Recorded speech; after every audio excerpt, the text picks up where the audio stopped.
ولا تؤتوا السفهاء أموالكم التي جعل الله لكم قياما وارزقوهم فيها واكسوهم وقولوا لهم قولا معروفا۔ اب ایک معاشرے میں طبقہ ایسا بھی ہوتا ہے سفہاء، بچہ ہے ابھی اس کو سمجھ نہیں ہے یا آوارہ ہو گیا ہے، باپ مال بہت چھوڑ گیا ہے، اب وہ مال اڑا رہا ہے، تو یہاں پہ تصور دیا گیا کہ اس میں معاشرتی سطح پر روک تھام ہونی چاہیے، یہ نہیں کہ میرا مال ہے میں جیسے خرچ کروں۔ تو اموالکم کہا گیا، یہ اصل میں ایک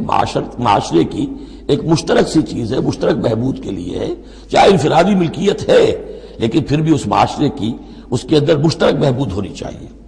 مت پکڑا دو نا سمجھوں کو یا بے وقوفوں کے اپنے مال، جن کو اللہ تعالیٰ نے تمہارے لیے دنیا کے گزران کا ذریعہ بنایا ہے۔ وارزقوہم فیہا، ہاں انہیں رزق دیتے رہو اس میں سے، وکسوہم، کھلاتے رہو پلاتے رہو، وقولوا لہم قولا معروفا،